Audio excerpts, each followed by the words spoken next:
It is time to talk Miami football and have a good time with the Wholesome One. He will answer your comments and questions. Just leave them there in the live chat. We are here to talk Canes with all of you for the next 60. So pull up a chair, hit the like button, get that out of the way. Hit that like button. Just do it. Get it out of the way. Now you can settle in. And, of course, bring some folks with you to talk Canes. Wholesome One, how's it going? Going good, going good. How you all doing today? Hope everything's good. Life is good here. It's nice and sunny in Fargo for the first time in a while. We peaked over 100 degrees and set some records. So I don't know if it's the end of days or what, but things are getting a little sunnier and better here in the upper Midwest. Well, I'm not going to ask you in any way to complain about that, but I got to think it would be nice if you said, you know what, can we take about 20 of those degrees right now and save those for about 6 or 7 months from now? Absolutely, or even like 4 or 5 months from now for us, man. Yeah.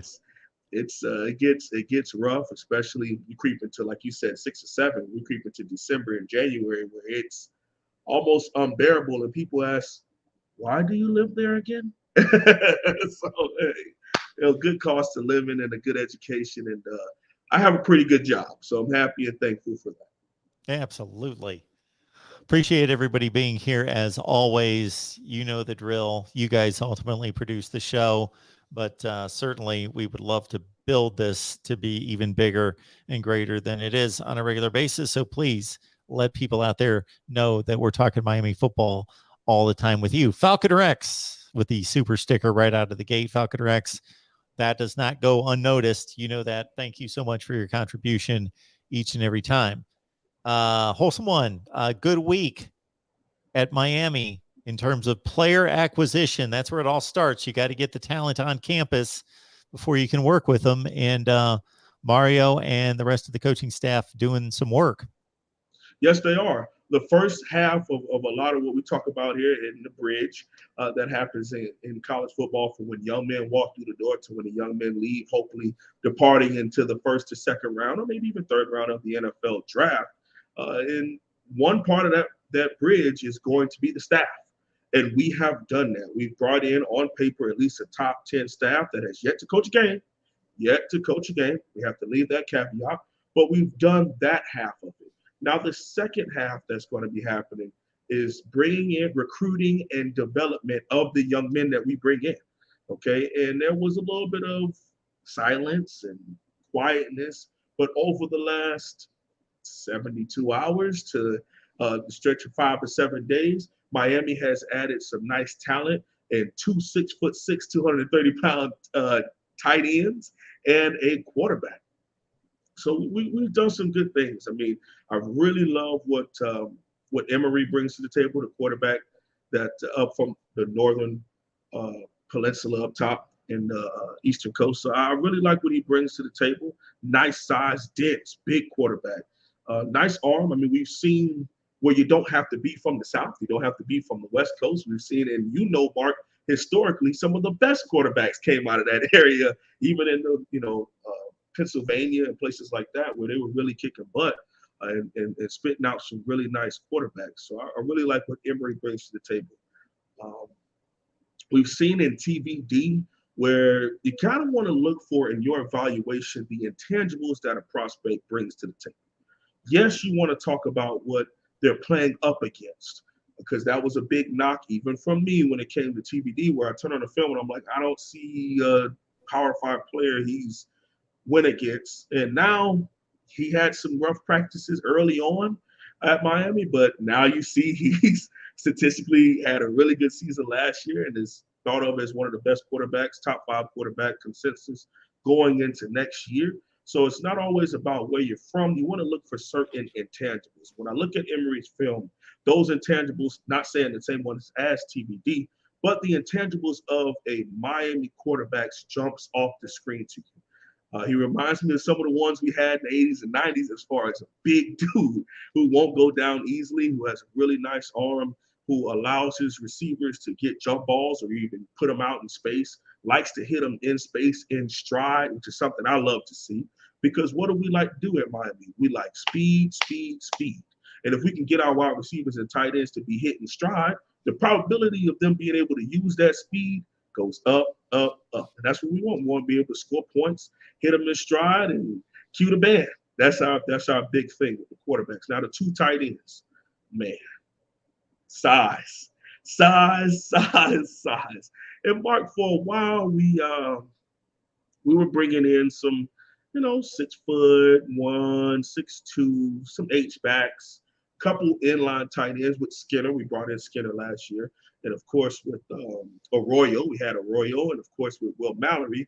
But some of the other people that are on there, they're more of like your 6'1", 6'1.5". Even with Brevin Jordan, was like that 6'2", 6'1" kind of player, tight end, more of an H back, fullback, mix match in that way. Well, the two guys we brought in, they don't fit that moniker. We're talking about the big tight ends that are physical, kind of diamond in the roughs. Mark, they're 3 stars right now. They still have a season to play. So you can go, kind of in 2 different directions with that. But I think that they have some upward trajectory going on in their production. Big dudes, physical dudes, and we're going to add them to this big and physical offense that we're going to build and have them as an extension of both parts of the game, an extension of the run game, an extension of the passing game, whether that be from pass protection or creating a mismatch on linebackers and safety with their size and being able to get them on some outs, get them a little hitch, and have to make a little 5'9", 5'10" safety, or sometimes even 6-foot safeties, try to tackle those big frames in open space. And those are some of the mismatches that you want to bring to the table with the tight end versus linebacker situation. So when it comes to recruiting at Miami, we want more, of course. We want to be in the top 5, want to be at the top. We lost some big time recruits recently. Ennis out of Plantation, who goes to American Senior High School. That's my alma mater. He goes to American Heritage right now. We lost him to Ohio State. And hey, they've been spitting out first rounders. They got a couple first rounders coming out. Brian Hartline is hitting Coach Hartline is hitting the recruiting trail really, really hard since maybe early 2020 all the way up until this very second. He's been kicking ass at wide receiver recruiting and development. So can we really get mad at that situation? Probably not, because we have to do that. We need to be able to bring them in, develop them, and spit them out to the first round. Bring them in, develop them, and spit them out to the first round. And when you do that a couple times, then young men have what we call blind faith. And they hop in and say, you know what, I'm a king, because guess what? The wide receiver coach there, the offensive line coach there, the defensive line coach there does what? He recruits, develops, spits them out to the first round. It sounds really simple. I'm making it sound simple because we're media.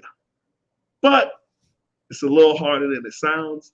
But I think we'll be doing well when it comes to a couple of positions in that development. So that's my view on what's been going on with recruiting at Miami. I'm excited about it, man. I think it's good. It's smooth right now. This upcoming weekend, we'll get to that here in the next segment, but this upcoming weekend is the big camp that everyone can't wait to go to. And I think it's, what are we calling it this year? For the last couple of years, it was called Paradise Camp. It's called Legends Camp this year. Miami Hurricanes Football Legends Camp with a couple of twists and a couple big time name people coming in. So we'll get into that. And I expect some recruits to commit. And this time next week, we'll be able to talk about a bunch of guys who I think will commit to Miami. Pinellas Kane has a question here. Hold them. Basically. Probably tried to type in wholesome and autocorrect to hold them. Just basically a philosophy on, who you match up against whom in practice. Saying, is it true that Mario runs the ones versus the ones in practice? If so, will that alone make us a better team because of competition alone? Do you have a particular strategy or philosophy about how many times you want the ones against the ones, twos against twos versus mixing it up? In my personal experience, you have times where that works, and it's not only probably about 30% of the time that you do it that way, where when you really want guys to take it to a different level because the guy across from them is a starter also. Because A lot of practice is developing your backups just as much as you're developing the starters. So in order to do that, you want the starter to go up against the backup so that they can eventually try to get here. But then you mix up times where the two starters go at it so that they can help each other go like this, competing back and forth. Um, but like I said, I would split it probably like 70-30 as far as times where you really get 1v1s that get a chance to go at it. Now, these times are when we're really going to test something that we want to do on coming up in the game, or early on in camp, or early on in spring. Why? Because there's enough time to where if something does happen injury-wise, we can recover from that. So we want to see them go at it and see, especially coming off of this time in summer camp, who's been training, who's been grinding, who stayed here, who didn't go home, who's in that playbook.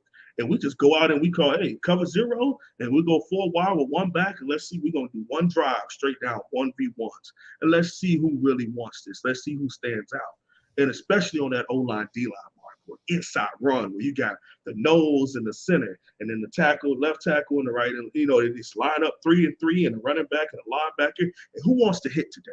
Okay, you got that coming in, and you do that with the ones, and then hey, pups, you throw all of the freshmen out there and see them go at it, where you would have a Cyrus Moss go up against Jalen Skinner in their one-on-one drills to see who's been training, who did the ab workout in the legs and the squat, who's been grinding, or who thinks that they already got it and already smelling their own ash, that kind of stuff. Who needs to be humbled, who needs to be woken up, because there are some players who like to coast through practice and they're sitting in the back and they don't want to be a part of the drills. And they're not getting called up. And oh no, come on to the middle of this circle, get some of this. And that kind of stuff happens. And it's exciting, it's fun. But to answer that question, I would say probably about 30% of the time you get the one-on-ones, the first team defense, first team offense out there competing against each other to make each other better. Does it do that? Absolutely. You're able to take practice to another notch. It usually sparks things. So if coaches feel like we're being a little too lackluster, we might do some up downs, we might do some gassers, some running, and then they'll make the ones go out there and do it again if it doesn't feel like what it needs to feel like. The intensity level, the grind, and going after one another. They usually do that to get things sparked up so that when we do go to film, so that when we do go to individuals and we break off to offense, defense, when they're talking to the younger players or the other players, that's how it's supposed to look. That's how you do cover 3. That's how we do quarters coverage. That's how we do zone run. That's how we do trap. That's how you're supposed to flip your hips and double team that 3 technique to the line. All that kind of stuff. So that, to answer your question, a little long-winded, but I get fired up when we start talking about practice. I love it. I love practice. D-Rock Irish is pointing out that 5-star quarterback recruit Dante Moore appears to be down to Oregon, Miami, Texas A&M, and LSU. Have you had any chance to check out any Dante Moore on tape? I have not. I honestly have not when it comes to the quarterback position. I've been a little bit more on the offense and defensive line because I think that's what we really need some assistance and some stepping up. That's going to be happening. So I've been keeping an eye on some of those middle of the road 4-stars and high 4-stars on the defensive and offensive line. That's where my heart has been to really help see where we can go to fix Miami football. Miami football talk each and every Thursday night, 8 o'clock Eastern time with the Wholesome One. Check out his work specifically over on Wholesome Holloway's channel right here on YouTube, the Wholesome One right here on YouTube. Check it out. I know you guys were live last night, right? Was that last night or the night before? Two nights ago, I saw you on. Yeah. Live. I was on live and just talking. We reviewed film. We did some film live, which was amazing because that's one of the things I love to do, especially explaining what we're supposed to be looking at. I mean, of course, you turn on film and see some young man ragdolling some people and throwing and bombing people in the backfield. You're like, okay, this is 5-star film. But what are you supposed to be looking at in that film that you think can translate the success that he is having here to the success of doing it against young men? not kids, but transitioning to young men, where we're talking about 17 to 22, in some instances, BYU 23. Okay, where we got some older people out there. And the biggest thing with that is the technique and the confidence level. I think a lot of people forget that part, Mark, that you look at guys like, in your instance, like Ohio State with Chase Young. He played so fiery and up because the confidence level was up. Sometimes he didn't do that in bigger games, Clemson or Michigan and things of that nature. But when his confidence level was up there, that's when you see these young men fly around. And that's one of the things that your leaders and your coaches have to do, is to keep the young man's confidence level high. All right. Number of great comments and questions here in the live chat. Appreciate you all being here. And I'm reviewing what we've got available here that came into the channel this week as well.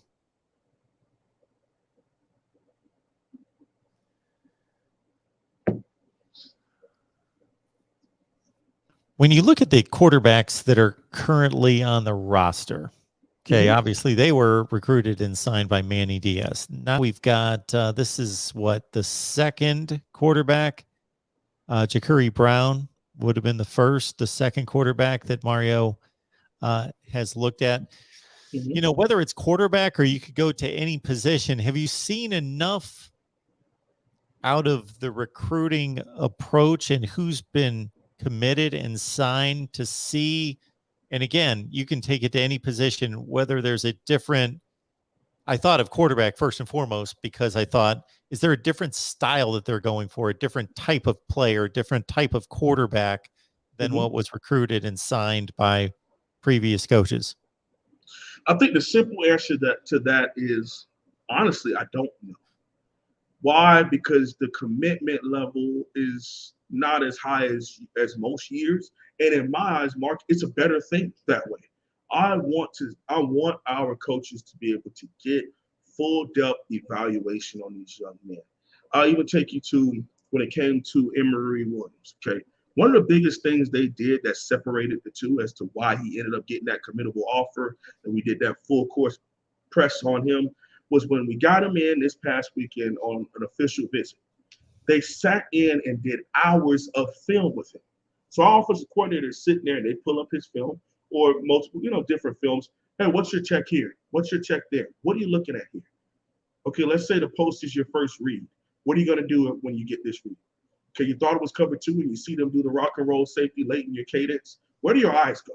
What are you looking for? What do you notice in this defense? And Emory was able to answer these questions to the level that Coach Gaddish and a lot of our offensive coaches really wanted him to be able to. Frank Pounce, who's the quarterback's coach, and Coach Gaddish, who's the offensive coordinator, but he's coaching wide receivers. They're working together on, calling the offense. So they're both sitting in there doing film with the young man, and he's just blowing them away with being able to answer questions before they can finish asking the question. Oh, if you get this covered, well, coach, if that's where you're in the clip at, they rock and roll. I see him already starting to creep out of his stance. If it's now cover three, I'm not going to throw that post against cover three. I'm gonna hit the free safety right in the hands. I'm going to the check down, or I'm going to a curl, because one of the other things that you have to make sure is these defenses have also done so well on learning the offensive side of the ball that they do not change until late. Sometimes even post snap, still transitioning into a different defense. And that's the kind of the cat and mouse game that's been happening between offensive and defensive coordinators, middle linebackers, free safeties, and quarterbacks, is when you get to the higher level in college football, like where Ohio State or Alabama or Georgia is sitting, you can't just sit in cover two and man and cover three and not disguise and not show different things. You have to be able to do things, a little bit of a tweak here, a little bit of a tweak there, show a blitz and drop everybody, or seem like we're dropping blitz from 15 yards. You have to be able to mix it up, but it's about when you call those things. And at the quarterback position, it's being able to kind of have photographic memory of where they were pre-snap and now where they are post-snap, and being able to throw wide receivers open because you have seen, you took a mental picture based on the film that you looked at. Hey, I'm looking at Brownlee out of Tallahassee, this safety. He gives the coverage away every single time, whether it's their cover 2, cover 3, whether they're man, whatever. He likes to give the coverage away. Sometimes he has his ass to the sideline, and that's how I know he's sitting in cover 2. Because guess what? When his ass is to the sideline, all he has to do is worry about what's in front of him. So he's going to try to bait me into throwing that out because he's just going to keep scooping and scooping and scooping with the furthest wide receiver. And as soon as he sees that break, he's going to plant that foot, boom, take all his momentum in opposite direction, catch it in stride, pick 6 Tallahassee. Those are kind of the things that you have to be able to see, not only be able to see it and know it, Mark, but be able to react in game time. Be able to react when the chant is going, or the chomp is going crazy, or Doak Campbell Stadium is going nuts, or UNC is going nuts. You have to be able to stay calm in the moment, react under pressure, and make these plays. And that's where you get terms like clutch and all that kind of stuff in, and when that happens. So to dial it on back to where your original question came from, am I seeing the recruitment? Yes, with the last couple of ones, but there are plenty other areas where I would like to see us with having the defensive line coach and the offensive line coaches that we do. I want to see us land a big-time 5-star offensive tackle. I want to see us land a big-time 5-star defensive end or defensive tackle. Now, I'm not saying that it needs to happen right now. It needs to happen within the month. But by the time we get to that December, we need one of those big guys committed. Okay, we need to have the big guys up the gut. We need guards, we need noses, we need centers. We need those guys. We could find the edge rushers. I could find a 6'5", 212-pound dude to run around and tackle. We need to find at Miami the people movers in the interior. Your 6'6", 330 guys that goes to Georgia and sits on the bench for 2 years. The 6'6", 310-pound guy that's going to eat his way into right guard, that's going to Ohio State, and you see him in Detroit, Michigan prep. You need to be able to go in and grab that guy. He needs to be able to be a part of the Miami Hurricanes team. We need that. But on the defensive side of the ball, we need a defensive tackle that's going to be able to sit and anchor, not 6'1", 310 pounds. We need the 6'4", 6'5" dudes. 6'3" is okay, no problem. We need the size. Okay, we don't need them to come in and they're 6'4", 240, and we project them to be future 3 techniques, which is what we've been doing in the past. We need ready-made bodies that can come in and step and impact this team day one. Again, my timetable on that is about 6 to 8 months from now, not right now. I'm not saying tomorrow I need to wake up and see number 1 tackle committed to Miami or I'm pissed. No, but we do need to turn the corner and be able, if we really want to compete, we talk about being a playoff team. Hell, I'll even dial it back. You talk about dominating Coastal. North Carolina brings in guys like that, Mark. North Carolina has 5-star guards and tackles and D tackles on their roster. You want to talk about being able to dominate the ACC? Clemson has a plethora of people that do that. Now, you want to step outside of that and be in the playoffs, and guys like that are at Notre Dame. Guys like that are at Georgia. Guys like that are at Ohio State. Guys like that at Bama and LSU. You have to be able to go get those guys and compete with them so that we can win games up the gut. The exterior, I think Miami is going to be able to recruit no problem. The big hog mollies that's going to move people and to stack them on top of each other, class in and class out. You can't go from the Von Donaldson in 2016 and the next guy you have anywhere close to his size doesn't walk through the door until 2020 with, is it Isaiah, not Walker, Rivers, Jalen Rivers at 6'6", 330. We need that kind of stuff more consistently every single recruiting class. Look at this coming in from Gary Lewis. Wholesome One's segment on previous show was one of the top 3 college football segments I've seen all off season. Felt like church. Wow, thank you. I really appreciate that. That's phenomenal. You. Kind words. I appreciate that. Who's the biggest wasted talent at Miami? Any position? since you've been Man, watching? Mark, how much time you got? I mean, man, Mark. Mm, I'll give you one at every position. How about that? Quarterback, countless, but I'll go with Kyle Wright. I think that was pitiful. It was pitiful. I man, number one player in the country, number one quarterback in the country, and you got him playing in the I formation, under center, non-spread that we had rolling at that time. Come on, man.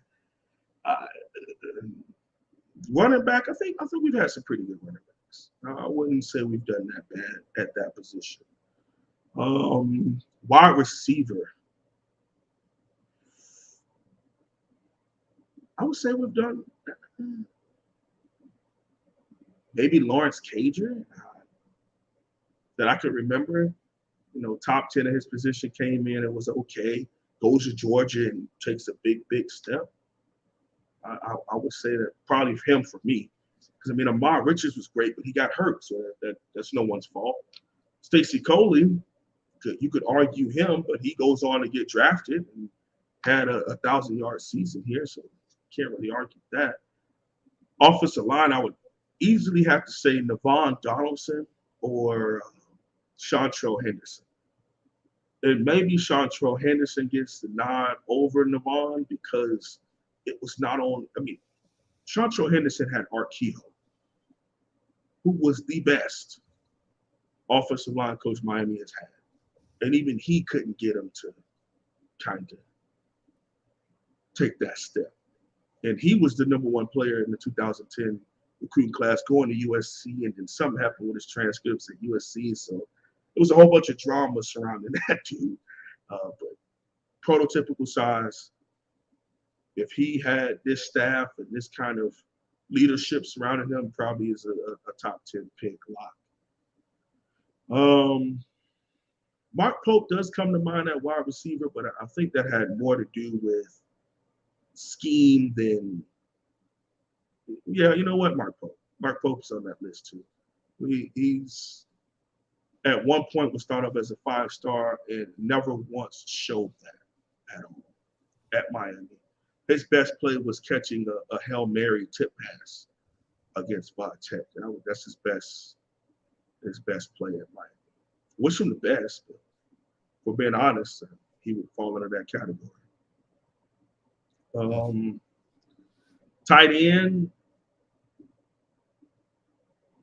mine would probably be Standish Dobar, but he ended up having a big drop off in his recruitment once they reevaluated him as a senior anyway, and he never really got a chance to make many plays here. Why? Because he was behind David Njoku and Christopher Herndon. One first rounder, one fourth rounder, both starters in the NFL right now. So I don't really necessarily know if that's his fault, but I would have to add his name at tight end just so that we had somebody there. Because Brevin did his thing. As much as I wanted him to be more of a change direction guy, break tackle guy, he made plays. He did well. Defensive line, Marcus Forster. Oh, man. Do you know who that is, Mark? No, I don't remember that name. Man, Marcus Forster was a defensive tackle out of the illustrious Miami Northwestern Senior High School down in Miami. He was a part of that number one recruiting class, 5-star defensive tackle. Everyone in their mom thought he was like Warren Sapp 2.0, from the crib, of the crib, came in that number one class. Nothing, man. Nothing. He was like a 305, 308 pounder who kind of tried to play like RJ McIntosh. Like he was trying to do like spins and swims and finesse at that size, as opposed to anchoring down and playing bully ball in the interior. So it didn't mesh well.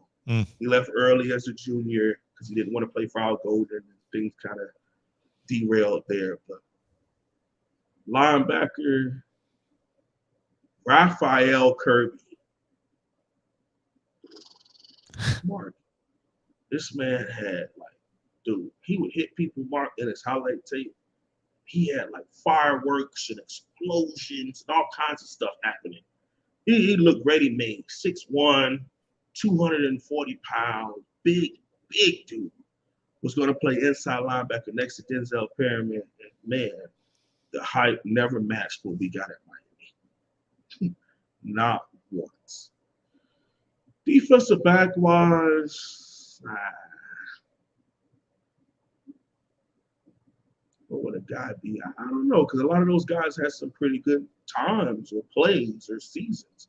Like some will probably say Tracy Howard, but if you look at Tracy Howard's 2013 season when we went 9-4, he was one of the best corners in the ACC. Had 4 or 5 interceptions, a pick 6 against Virginia, an interception against Florida. He was pretty good. He played pretty well. Artie Burns had a kind of a rough freshman season, but ended up having one of the best statistical seasons as a junior at Miami and goes first round. So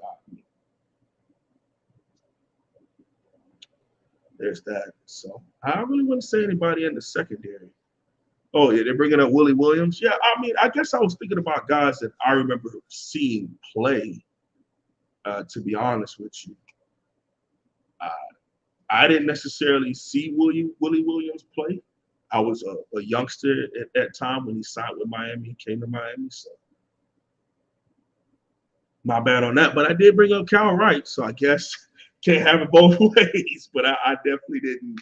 I knew the story of Willie Williams, but I can't really speak to that as much as I could speak to seeing the Cal Wright film and seeing them misuse them and put them in weird situations and stuff just going left from the quarterback position. So yeah, not to get all negative after going through a really nice soliloquy with breaking football down. But when Mark's asked a question, I got to answer the question. Brian's got a question here about technique. So, Wholesome One, do you mind if I take a shot at this? I'm only going to have one sentence deep on this, and then you can really break down exactly what it means. And please go correct ahead while me, I look for the marker. And of course, correct me if I'm wrong. But if you're playing one technique, you're playing one gap. Therefore, you're splitting the two players in front of you, the two offensive linemen, correct? So you're playing the gap in between maybe the center and the guard. So you're playing that one gap between those two players as opposed to playing heads up against the player in front of you. Like if you're playing nose tackle and you're playing head up, helmet to helmet against the center, then you're responsible for both gaps on either side.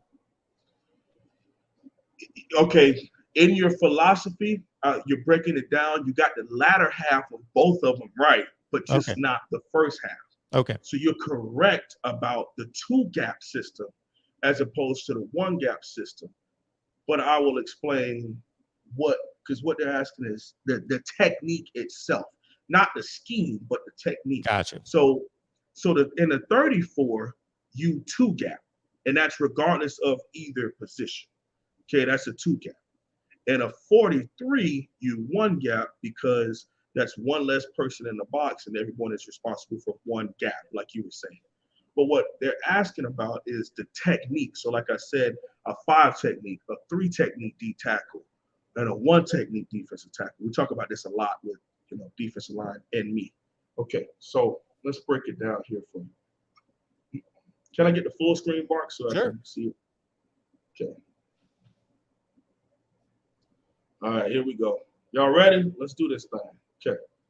So you talk about 1 technique. Okay. 1. All right. So what we're looking at here is that square is the center, right? And that center, from a defensive line perspective, has a 0, which splits, which is nose guard. Think refrigerator, Perry, Vince Wilfork. And then you have a 1 technique to each side. All right. So what that means is if I'm a defensive tackle or nose, if I'm the 1 technique, then I have that side of the center. Okay. If I'm a 0 technique, if I'm a 1 technique to that side, then I am the nose guard on that side, and I am responsible for this gap. At base value, I'm responsible for that gap. Okay. do the same thing to the opposite side. Okay. I am responsible for, and this depends on whether we want to call strong or weak, things of that nature. That's where that comes in. This will be a nose guard that's responsible for the other gap, right? The opposite A gap. So think of it as your even numbers means you're head up on whether it's the center, the guard, or even the tackle. All right. Your odd numbers means that you are off the side of the person, of the guard, or the center, or the tackle. So your ones, your threes, your fives, you are on the outside shade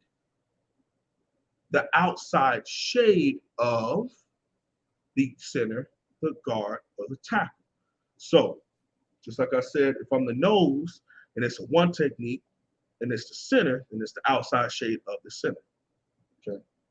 Then if I am the zero technique, which means I'll be way too, if I'm that close up in the ball. If I'm the zero technique, my job is to take that man, think of Saragusa, rest in peace to Saragusa, where that you take this guy and you head up and you take him backwards. Why? Because when you engage with him, your job is to go like this and look inside. You're responsible for both A gaps, meaning you're really taking away the dive. Your job is to be big enough and strong enough to man the dive alone. Okay. That's why the scheme didn't really fit the University of Miami, because geographically we don't really get those guys. And secondly, it's hard to find them. And if a bunch of other teams geographically run that kind of scheme, it's going to be hard to out recruit them for the small, minute amount of people who can physically do that, who can man the middle of a defense, keep a middle linebacker clean, and be able to blow back power five centers and take on double teams and man two gaps at the same time. All right.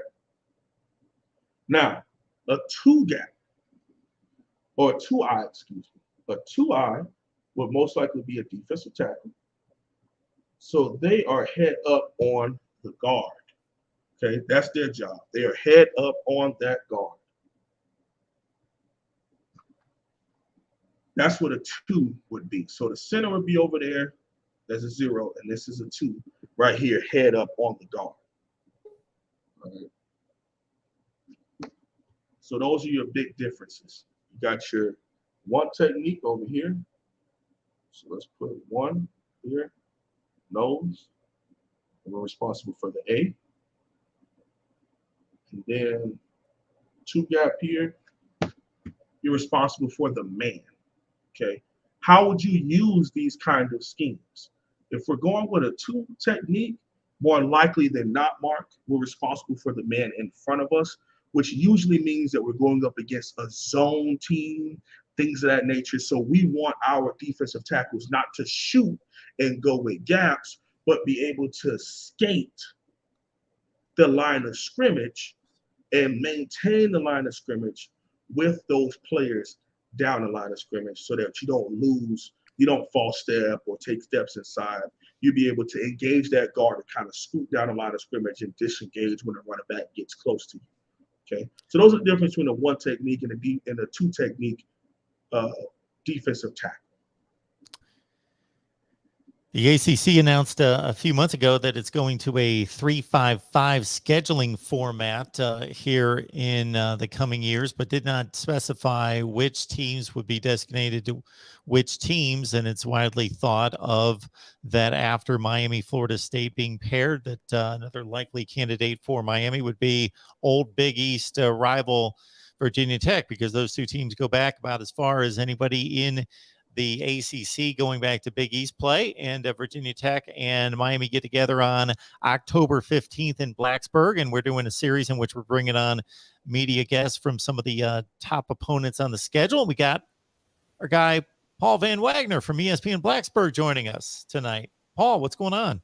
Hey, gentlemen, thanks for having me. Glad to be here. I'm actually very excited to talk a little Miami football here.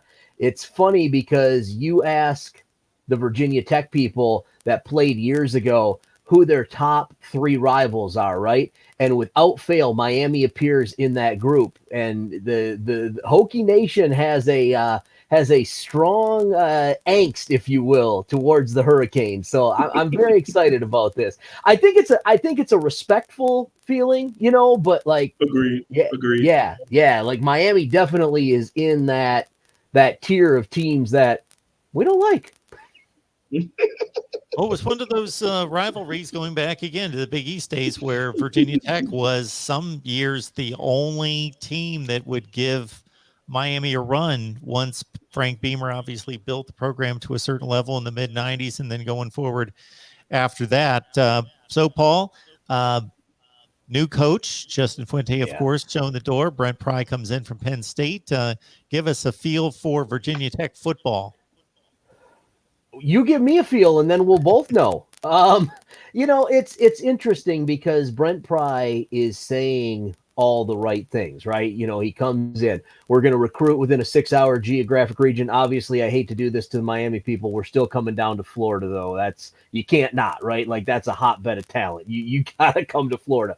But they're going to recruit a geographic region within 6 hours of Blacksburg. So you're talking, obviously, Virginia, West Virginia, North Carolina, South Carolina, Maryland, Pennsylvania, which is Brent Pry's backyard, being the former DC at Penn State. Those are going to be kind of their target areas. We're not going to see any more Texas to VT bull crap. I'm glad I can finally say what I really think about that. So we're not going to see that anymore. Again, saying all the right things, doing all the right things, being in places where he's supposed to be. Showing up to Virginia Tech events. Virginia Tech just hosted a super regional in both softball and baseball. Brent Pry was at those games. It's those little things that Justin Fuente never did. And I'm not here to talk bad about Justin Fuente, but when kind of the rubber hit the road, he sort of disappeared. You didn't see Justin Fuente out and about doing different things around Virginia Tech. Now, obviously, Brent Pry has got that new coach smell about him, so, that shine may wear off quick. I don't know, but as far as X's and O's go, I don't even know who our starting quarterback is going to be at this point, gentlemen. Would you say this, Paul, that Virginia Tech, of course, under Frank Beamer, lived in the top 10 to 15 in the country. Justin Fuente had a nice 2 to 2.5 years to start, and then things deteriorated after that. That this is possibly the worst Virginia Tech roster going back to the early to mid 90s? I think so. Maybe. Here's the thing. The ones are going to be competitive. When, not if, because everyone in college football has injuries. When Virginia Tech starts to have injuries, the question becomes, what do the twos look like, right? And heaven forbid if we get to the threes. If we get to the threes, guys, let's grab our Chicago maroon and burnt orange jerseys, because we might be able to suit up for Virginia Tech. The three of us can play for Virginia Tech if we get to the threes. So heaven forbid if that happens. We have Miami, what is it, week 5? I think we'll still be healthy, or should be pretty healthy around then. So if we play Miami in week 8, forget about it. So, the ones will be okay. It's the question of, can anyone or who steps up behind that group of 22 guys? We got a really good punter. That's a good point, man. When it comes to football at this level, a lot of people just look at it and it's the magazine season and they want to see who's the big face of the program and offense and defense. But those of us who have played it or deeply invested in it understand that it ain't about the 22. It's about the 33. It's about the 44. And some of these elite teams go as deep as 55, meaning guys that can not just number 55, but as far as on both sides of the line of scrimmage and both sides of the ball, that can not only contribute, but can start for us. Okay, that's why you call the 1%, because Alabama's third string middle linebacker can come start for both of our teams. Okay, that's just how it is the higher you go. in the upper echelon of college football. So when you're building a program and you're kind of starting that all over again, that's why you talk about giving a coach 2 or 3 years is not only to build up and get his starters up, it's being able to see the kind of quality backups he can bring in, the kind of quality competition he can create, because practice is where a lot of that stuff is built. When you look at programs in the DMV area where football is big, okay, now you say DMV, that's 3 different states and like 8 counties, and it's pretty big, but you want to be able to draw eyes that way. You guys have one of the absolute best environments for a home game. We liked it from afar when other teams are playing there, but it's gone Miami's way, and it's also turned out in 2016 where we give up 8 sacks and we look like we shouldn't be there, and did we play ball today? And the rivalry, I think, is something that should definitely be there, because these two teams helped each other grow and competing in the late 90s, early 2000s, all the way up until this very day, and helping each program kind of rise up to the top. So I would love for, and Mark remembers when I talked about the 3 people I wanted to continuously play. I wanted Clemson, I wanted Tallahassee, and I want Virginia Tech. I want those 3 teams in there, because I love to use that in the recruiting prowess. Hey, you get to play at Blacksburg, and it may be a Thursday nighter. It may be a Saturday night ABC. You know, you never get a chance where we are going to be focused in, and all of college football is watching Miami play Virginia Tech. Now, if we want to get into where Virginia Tech is right now, probably a down program, but I really like the coach. I love the coach hire. Love the coach hire.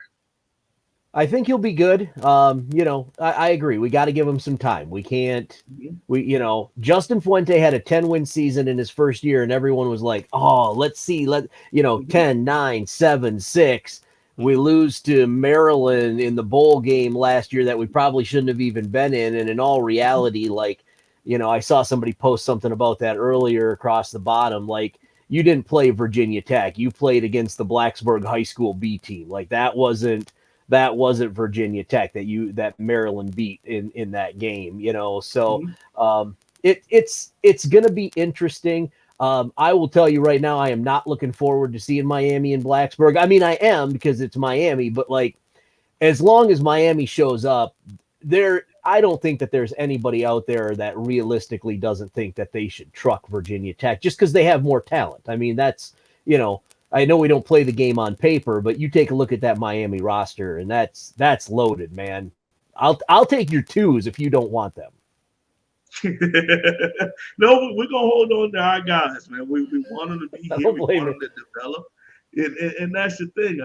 I have had some conversations with the former player from Vatech, so I got a little bit of an insight. Oh, don't call it that. Now you're just being mean. Don't call it that. I'm just saying, he doesn't play there anymore.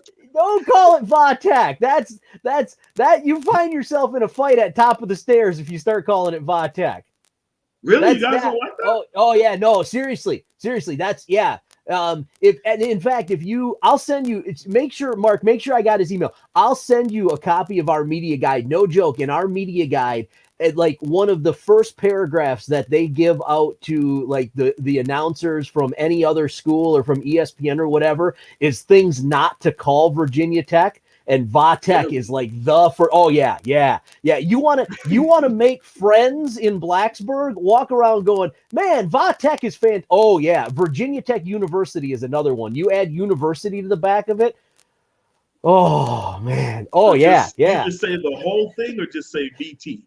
Just VT or Virginia Tech. Either one of those is good. Yeah, but Vatech will get people all sorts of riled up. I didn't know that either. So I moved here in 2016, and I made the mistake on my show of calling it that because I thought like everyone else. Yeah, I mean it's it just flows. It flows naturally.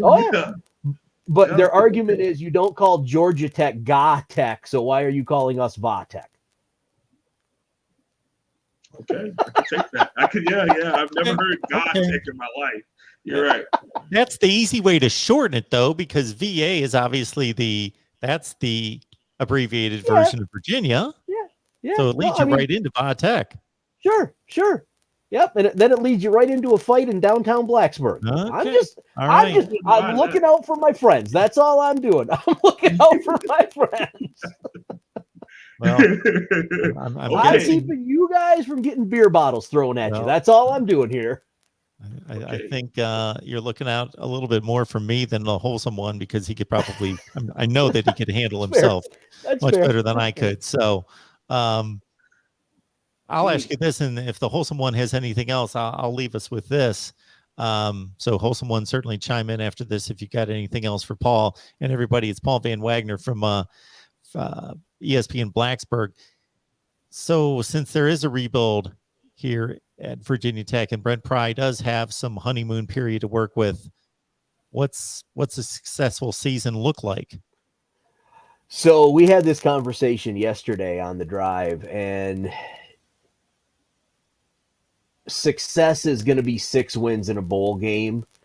If you look at the schedule and you look at on paper, and again, we're talking about a completely healthy Virginia Tech squad, there are 8 games on the schedule where Virginia Tech is arguably the more talented team, top to bottom, than their opponents. By the way, Miami's not one of those teams when we look at that. But so we were talking yesterday, and I said, look, if Virginia Tech wins 4 games, I'm not going to be surprised.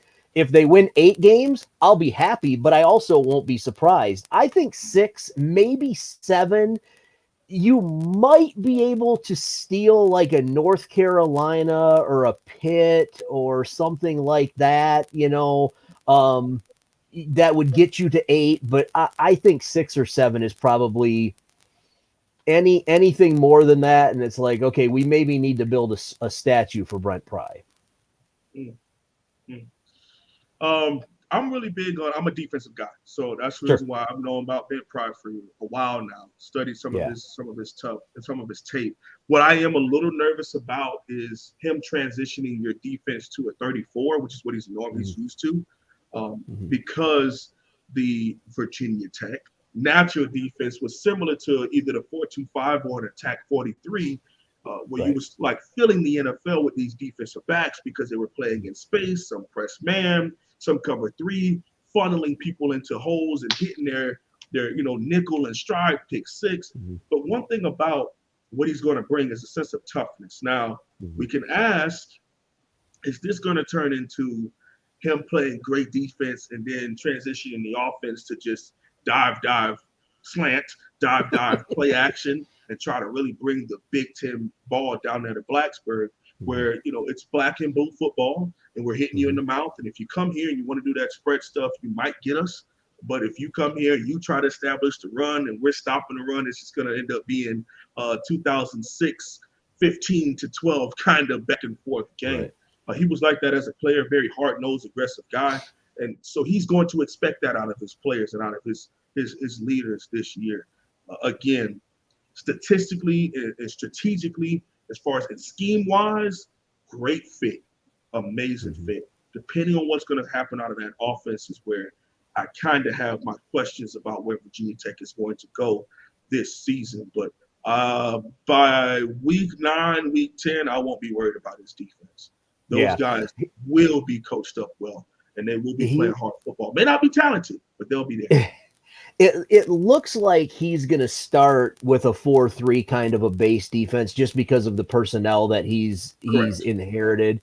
I had a chance to watch one spring practice for probably about an hour or so, and that seemed to be most of the scheme that they were running. They had the front 7 kind of working, doing some stuff, and then they had the DBs working with the offense doing some 7-on-7 kind of things. But it looked like they still had 4 guys in front with their hand in the dirt and then 3 guys up. So I think at some point you'll probably see him transition into something that he's more comfortable with. He even said in his introductory press conference that, he's going to have a real hard time giving up the play calling on the defensive side of the ball. So we'll see. He's done it for a while, man.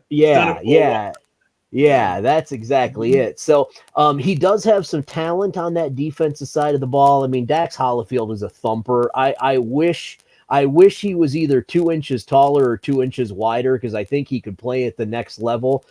He's a downhill kind of. He reminds me a little bit of Chris Spielman. Back in the day, like he's gonna come at you, and he's gonna hit you, and he's gonna try to hit you as hard as he possibly can. And but he's maybe a little bit undersized. He doesn't cover well. So they have to kind of disguise or help him in that area. So it'll be interesting to see if Dax is able to take that step forward. Defensive back wise, that DB room is still deep. I mean, it's still really good. Like you got guys that keep showing up in bowl games, and because they're being forced into playing, and you kind of wonder, like, why aren't these guys playing on a more regular basis?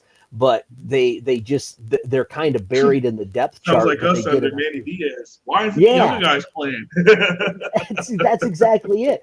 D-line is a big question. Bud Foster in his scheme forever had kind of those smaller D linemen, the twitchy guys, and they might have got manhandled up front, but like Tywan Garbett is a perfect example, right? He's 6'1", playing defensive end. Now, he's got a motor that doesn't quit. Like you aren't going to block Tywan Garbett out of the play, but your defensive ends probably need to be 6'3", 6'4", not 6'1". And so he's just a little bit undersized, but they do have those guys that are just they have motors. They're motor and energy guys, and it's going to be fun to watch them in this Brent Pry system, kind of see how they show up and how they play. I agree. One of the other things that I love about what he's going to do in his front seven, he's probably going to have those guys in the back four play a lot more of the zone and back off. Mm-hmm. He's going to be extremely aggressive in the front with your slants and your twists and your tech stunts and things of that nature. He's really known for that in his Penn State film and feeling the NFL with linebackers because of how he allows them to play so free and roam and be able to have the whole D-line is slanting strong side and his linebackers are going weak. And he got the middle linebacker and the nose guard are doing twists and stunts. And he's, I really love, like I said, very, very big fan of Ben Pride defensive scheme-wise. And I think I'm excited to see what they can do combating against a Miami team that wants to go establish that run and wants to be able to build on the offensive and defensive line. I think our teams are going to need each other in the growth on both sides of the ball. And there may be times when we lose to you all. We beat you all by a bunch of points early on because we are a little bit more talented right now. Yep. But he's going to have players that are going to have that high play recognition, high awareness. You're not going to be able to beat them with the same kind of stuff. And I'm a little bit more high on that higher than a lot of people because I've done my research. Now, again, that's him as a defensive coordinator. Yep. I don't know about him as a head coach. No one knows about him as a head coach. First time.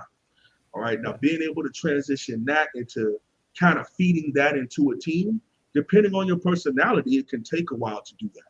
It can take a while to have the team that runs out to Enter the Sandman be a pride team where everything from the puncher to the starting quarterback, you feel his energy, coming out in the way that they play and the way that they, represent, Virginia Tech. So I'm wishing you all the best of luck, and I'm hoping that the teams can really help each other because I think we need each other moving forward.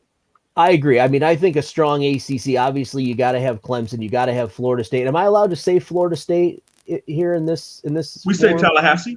I was going to say, I noticed you said Tallahassee, so I didn't know. One of us says Tallahassee, yes. Yeah. And this is the Wholesome One show, so he makes the rules. Okay. I think Clemson, Tallahassee, Miami, Virginia Tech, like those teams have got to be strong, right? And then what you need is maybe North Carolina to kind of take that next step forward. I mean, you talk about a team that's got a lot of talent, but Jesus, God, they're as soft as my beard. Not against us in 2020, running for 500 yards on the ground. Well, that was an enigma because that is a program that, like, top to bottom, it's 4- and 5-star kids. And man, like, you come out, like, that's the thing. Like, okay, here you go, Miami. Here's the key. come out and punch them in the mouth in the first series and watch them go away. That's what they do. That's like, and that comes, they're just not tough, but they need to be tough because you need a team. You need somebody from North Carolina. It sure as hell isn't going to be Duke. So you need either NC State, Wake Forest, or North Carolina to actually be good.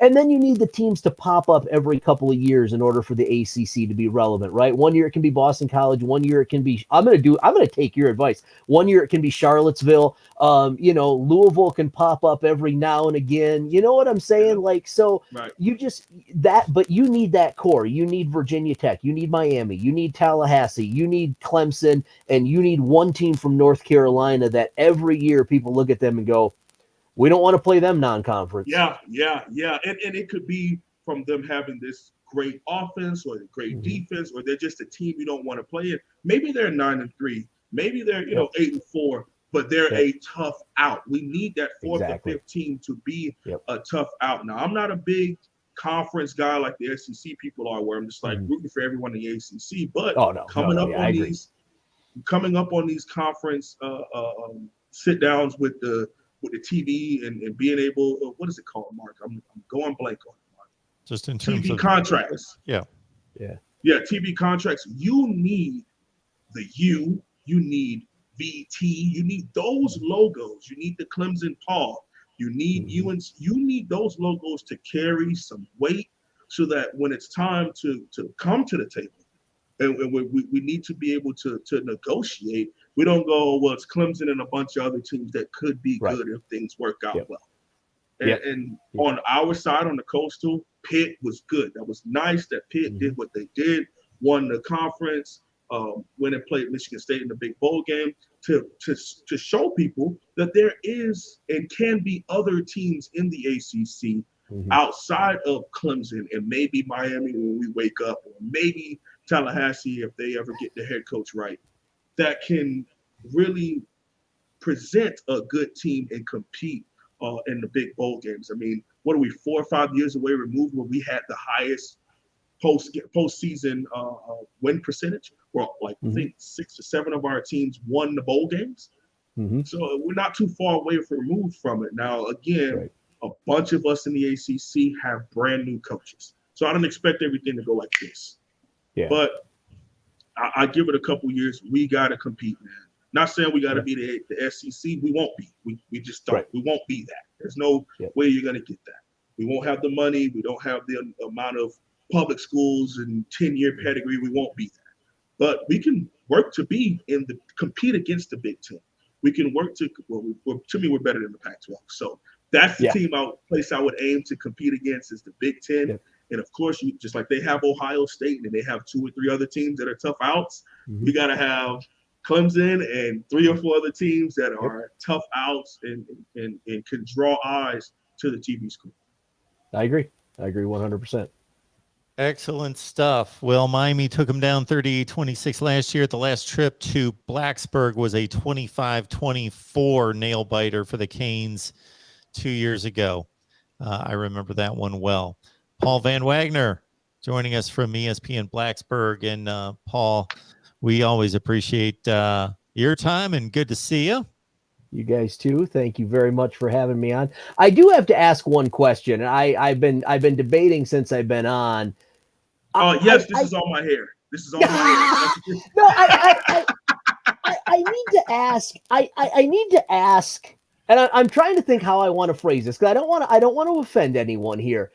Why is it that sometimes you show up to Hard Rock Stadium and there's 60,000, 80,000 people there and it's rocking, and sometimes you show up to Hard Rock Stadium and a lot of people are dressed as Miami Dolphin blue chairs? What is it with the culture of Miami? Is it just Miami and the fact that there's so much other stuff going on every single night that people have options? Because that blows my mind how we can roll into Miami and play in front of a half empty stadium. Man, they're probably. I'm sorry to bring this up, but I gotta know. They're spiking up their pitchforks and they're coming to Blacksburg and they're looking good. Okay, because one thing about this fan base is they do not like being called out, and it's a fact. There were times where you look at the 2-year difference from when we played you all in 2017, we had 95% capacity. Because the very next week we were sold out at over 80,000 people for Notre Dame. But the week before, we pulled out the All Blacks, and it was a great compliment. Great game. Great. I love that game. Back and forth. I like to watch it back. It was a really good game. It was filled to the Raptors, at Miami. So that was, 2017. Then you come back in 2019, and it's about 30,000 people. You show up in 2021, and it's about 13,000 people. Okay, it was our second lowest. Our first lowest was 11,000 people on a Thursday night game on Howard Schnellenberger night against Virginia. We had 11,000 people in the stands. And I just don't. I'm sorry, I can't wrap my head around that. Why? That's my question. Manny Diaz. Okay. Well, okay. One thing about Miami, and it's not a University of Miami thing. It's a city thing. We support winners.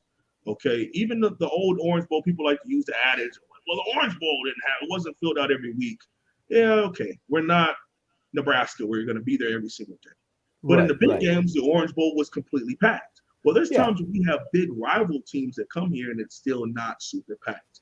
You gotta have a quality team that is going to come out there that's going to draw the people. Something that they want to be able to give you $55, $65 for a nosebleed, and you're going to give them back a product that they can be proud of to be out there on that football field and root on hard, okay? Even towards the end of Mark Richt's tenure, we still had people there. Why? Because they respected Mark Richt, and they were solid teams. They weren't pathetic teams. But the last 3 seasons, the home games have been iffy because we don't know which kind of Miami Hurricanes team is going to run out of that tunnel. We don't know if they're going to be well disciplined, if they know how to communicate in coverage. You gotta have a winning program. Look at the Miami Heat. It's empty if they are not there. Look at right after LeBron James left, it was pretty empty, and they were having seasons. Miami Dolphins. They don't have as many people there. Sometimes there's more Cowboys fans there when they play the Cowboys than there are Dolphins fans. It's what happens when you're in those big pro cities. Okay, those bigger cities where there's more to have. You have to be an attraction that draws people in. Now, of course, we want to have more than that. We want to do better than that. We want to create a culture where people are there and supporting these young men through the tough times and the great big times where we're jumping up and down and super happy. But we have to acknowledge the fact that if it is not a good product, people of Miami, irregardless of whether it's orange and green, red and black, teal and orange, if it is not a good product, they will not be there. See, I thought maybe there was a Pitbull concert or something that everyone was attending. That's every Saturday in the fall. I mean, look, so here's the deal. Like in Blacksburg, and I love Blacksburg. This isn't me bad-mouthing my town. I love Blacksburg. But there is nothing else to do outside of Nebraska's the same way, right? You mentioned Nebraska. I have a really good friend, somebody that used to work with me at the radio station that went to Nebraska and is doing TV there. They put 100,000 people in that stadium every Saturday, whether they're good or bad. But what else do you have to do? You can't watch corn grow 365 days a year. Now, granted, we're not growing corn in Blacksburg, but I mean, like, there's so much more to do in Miami, and I was just wondering if that was the situation or what. The winning product though makes a lot of sense to me. I'm going to play devil's advocate just slightly here with one point about that, and then I'm also going to add a point to what the Wholesome One said about 2017 and Mark Richt. My one counterpoint to that, to play devil's advocate against the likes of Miami and let's say USC, would be, yes, there's so much more to do, but the population is also so massive. You're drawing from a metro area of how many million people versus how many people are you drawing from the Blacksburg metro area? Ooh, man. We got like 180,000 people in the New River Valley. I think you have neighborhoods in Miami that have that many. You're drawing from so many more people too. Yeah. Yeah. The other point I would I say, guess. Oh, go ahead, Mark. Go ahead. I was just going to say, wholesome one, when you were talking about when that 2-game run en route to 10-0 in 2017, Virginia Tech, Notre Dame, Hard Rock was rocking. We hadn't seen that in a few years. That you said that they respected Mark Richt, that the team was obviously good, but I think it was also that there was hope that the team was going to be great. Like, people thought this was the beginning of something big. Mm-hmm. Yeah, and not only that, there's a buy-in. And like you said, it was a build-up, because if you go back the year before, in 2016, we had some of those attendance problems. Why? Because it was such an up and down. You win 5 games, you lost 4. You win 4 more games, you go into the bowl game when you're 51. Like, that's how it was. And so towards the end of the 2016 season, when we were winning games, more and more people showed up. We played Pitt to end the season, and it was the highest rated amount of people there besides the Tallahassee game, which is almost sold out anytime they come in, because it's Tallahassee, and a bunch of their graduates don't want to live in Tallahassee. They come down to Broward or Dade or Palm Beach and live their life with their trash degree, and they scrape some money together and get some tickets. So Paul, we do a Miami show on Wednesday and Thursday night, and it's a wholesome one. We got Cam Underwood, and it is I don't want to say nonstop, but at any opportunity to cut on FSU or the University of Florida, it's yeah. They and here's the thing. So Cam's big gripe is Florida. Yeah. He can't. That's where he goes ham. So he goes on Wednesdays. I'm on Thursdays. So I get the jab on the Tallahassee folk. He gets the jab on the folks from the University of Florida. Yeah. See, I don't mind saying University of Florida State. Look, I can get behind this. So I'll share a quick story with you guys, because I've been doing my show for just over 6.5 years, and somewhere in the first year, someone from Tallahassee found my show online, and they actually happened to find my show online one day when I was bagging on FSU and the culture and some issues that they had, and they took serious exception to that, and they spent the next probably month just tweeting inflammatory things at me.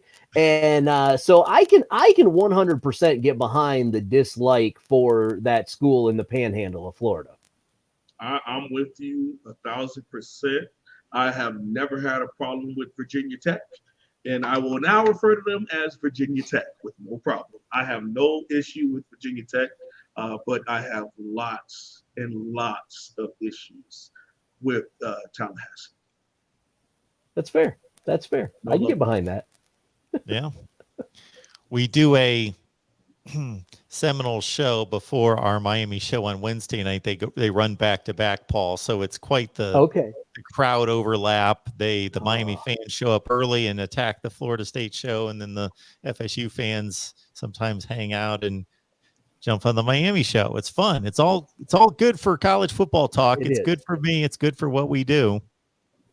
I mean, for what you do, of course, Mark. Yes. You lean into it. You like it. I mean, it's you bring those people on, and you want to do combo shows and post-game shows. Listen, I love you, Mark, but I will never grace the screen with someone that wears that polo. I just won't. I'm sorry. Fair. And they won't care. That's fine. I don't care. And I will thank them to the end of time for 4th and 14, because they got the win that sent the dude that graduated from their school and came to coach our program packing up to Penn State to try to live up to what Coach Pride did up there, which he will not, and he will be fired in 2 years.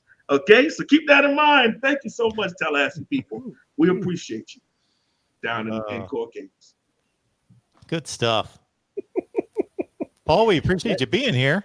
Well, thank you for having me. I'd be happy to come back anytime. I'm just glad I got the stadium thing answered. That's been gnawing at me for a while, so I'm glad I could ask. And like I said, I wanted to do it in a respectful way. I didn't want to come at the Miami faithful, and it's not me coming at the Miami faithful. I got respect for all of you, so it's all good. Well, I will Absolutely. say this, and I've said this many times, and the Wholesome One has been here for many of the times I've said this. I come on here as being Mr. Impartial. That's at least my goal, is to be unbiased and impartial. I host 10 of these different shows for 10 different teams, but the Miami fan base supports me unlike any other fan base. They support this channel and my individual work more than any other fan base by far. Mhm. Well, that's one thing about us in Dade and Broward County, man. If we love you, and we gonna support you. If we dislike you, we don't like anything you do, and that's why we do those people, the way that we do, man. But I definitely would love to get this going closer to that game in week of. I would love for both of us to sit and prep for that game. Hopefully, Miami is on this big undefeated streak, and we're rolling, and we're in the top 10.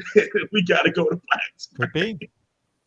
Oh man, there's times where Miami has been just so good, and they've walked into Blacksburg and they just can't win. It's a tough environment, man. So, It is. It's a different animal, and it's funny because it's only 56,000 people, but it's 56,000 people Really? jammed right on. Yeah, that's it. Lane Stadium holds 56,000. That's it.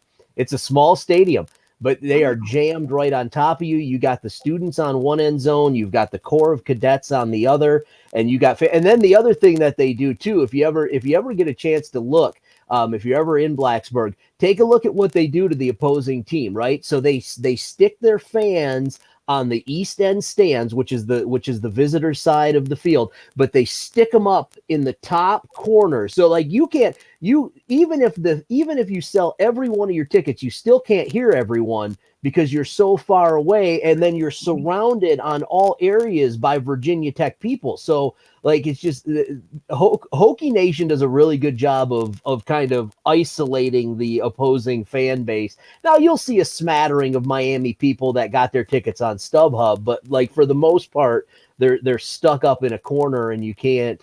And you just can't you can't hear them, and it doesn't matter who it is. Notre Dame brought people, and you couldn't hear them for the first half of the game. So yeah, we could do this all day. I have so many questions about Virginia Tech and their home field advantage. And do you really think that does something too? Because I mean, when they do like 10 minutes early before kickoff, and the commentators don't even talk, all they do is everyone checks up, and they just bring the cameras down, turn the sound on the cameras, and you just see the cheerleaders do the let's go, and then they put it down, and then the other big swole guy puts up the Hokies, and you hear the inner Sandman low, and it just starts to rise, and then you see the team walk, and man, I love watching it. You guys upset Ohio State like 10 years ago. I was in my college dorm at that time, going bananas. We don't root for Ohio State at all in Dade County either. That's one of the other teams that we hope loses every game. I'm a Michigan fan by birth, so I can get behind that. So, oh man, we're gonna get along really good. I like this guy. Oh yeah, I know it. I've gotten some text messages from Paul wearing a lot of ugly maize and blue. Yeah. Here's the blanket that's underneath me right now. Like that's a. Here, Mark, just for you, I'll do the rest of the show like this. Is that? I love it. I love it. I never cut anyone off and just cut you off the show, but this need to be a first without any. I'm a trailblazer. I'm a trailblazer. Oh, One Scoop man. John loves it. Yep. Yeah. Yep. One Scoop John came at me earlier. He's the one that came at me with the Maryland thing. Again, John, you played like that was a JV high school team that Maryland beat. That wasn't, and Maryland, for the record, rolled out pretty much most of their A team. So, well, I enjoyed that personally, Paul, just because of an exchange that Paul and I had about 5 or 6 weeks earlier, and where I came to the defense of Maryland when Paul was just like, he was just grabbing the dregs of Power 5 football, and he grabbed up Maryland along with some others, and I'm like, Maryland, really? They're not that bad. Come on. They're a third tier Big Ten team. Don't give me that. Well, yeah, they're a Do you third want them tier back Big in the Ten team. ACC? Yes, from a geographic standpoint and from a market standpoint, I would say yes. So here's an interesting conversation. West Virginia wants back into the ACC. You can't just bring back in West Virginia, even if you go to the 3-3-5 technique, because you need to have that even number of teams. So who becomes that other team? Maryland obviously would make sense. Even Rutgers maybe would make sense. I mean, just from a geographic standpoint, yeah, I would take them if it meant that we could get. I would love to have West Virginia back in, because I mean, you have the West Virginia Pitt, you have the West Virginia Tech rivalry, and I mean, West Virginia does bring something to the table on the football field. So, yes, to answer your question, I would take them back if it meant we could get West Virginia along with them. Yeah, me and Mark have this conversation at least every offseason, because I'm big in the college football realignment and FCS programs moving up to the Division I level. People know why I'm doing that. I'm a big FCS guy. But when it comes to teams, I just never understood why Maryland would be there, or even Rutgers. Because I mean, New Jersey, but they would make more sense in the ACC, in my opinion. But there's teams like, I want Notre Dame. Yeah, I want Notre Dame in, but I want them in the Atlantic. But we're getting rid of that, so it doesn't even matter. We're getting rid of that. Yeah. I want Notre Dame and I want West Virginia. I think those two teams historically have really good rivals. I mean, Notre Dame, all their rivals are in the Big Ten, but I think it would be real good to see that helmet. And they play an ACC schedule any damn way. I mean, it's weird, but West Virginia and Miami have some good history and some good games. Anywhere in that DMV, they have rivals in there. Majority of the DMV people are in the ACC, so I think it would make sense. Yeah, I think that, I agree. I would love to see Notre Dame. I just don't. The reason I don't mention them is because I don't see any way that they get rid of their television deal, and I don't see any way that the ACC lets them in unless they do, or they do some sort of revenue share. So I mean, it sucks from an ACC standpoint. But from Notre Dame standpoint, I get it. I don't like it, but I get it. So that, unfortunately, I don't think that that's going to happen. And Charles brings up a good point too. I mean, Notre Dame probably does technically belong in the Big Ten just because of geography. But then again, Rutgers and Maryland don't belong in the Big Ten for that same argument. So, I mean, we need someone in there to give the tit-tat-toe high. Worn out approach and philosophy by the Big Ten, grabbing cable markets in New York, Washington, D.C., and Baltimore, when, within a few years, it's like, okay, we're in the digital age and cable TV is still a huge factor, but it's drying up, as opposed to, I'm a big proponent for Notre Dame, not only from a geographic standpoint, but just historically. Michigan State, Purdue, those are long-standing rivalries that they played every year for decades and decades and decades. And Notre Dame just has a feel that fits the Big Ten, just a football program feel in history that is just ingrained in the Big Ten. Yep. Agreed. All right. Speaking of which, I'm running off to a Penn State record. Oh man. Hey, tell them thank you. And I'm so sorry. Tell them I'm sorry for what they're gonna experience defensively. It feels good and sounds good at first, and then halfway through the season, when everything is figured out, it will go right down into shambles. I'm sorry. And tell them we said thank you and we appreciate them. Our most recent thank yous go out to Brett Biller. Thank you so much for the contribution there, sir. And also Torian Hepburn, who said, awesome show. Thank you for appreciating us, Torian. Thank you so much for that. And that happens each and every Thursday because of this guy, the Wholesome One. And then tonight we got a dose of Paul Van Wagner. And I apologize. Blacksburg. Well, you had nothing to apologize for until you lifted those ugly colors and put those in front of the screen. It's my natural reaction when people tell me they listen to the show. The first thing I do is tell them I'm sorry. So that's just, my show, not yours, mine, not yours. So it's a natural reaction. Sorry about that. All right, guys, great stuff. Appreciate you doing what you do. Paul, thank you so much. We'll be in touch. Thank you, gentlemen. Wholesome one. All See right. you next week.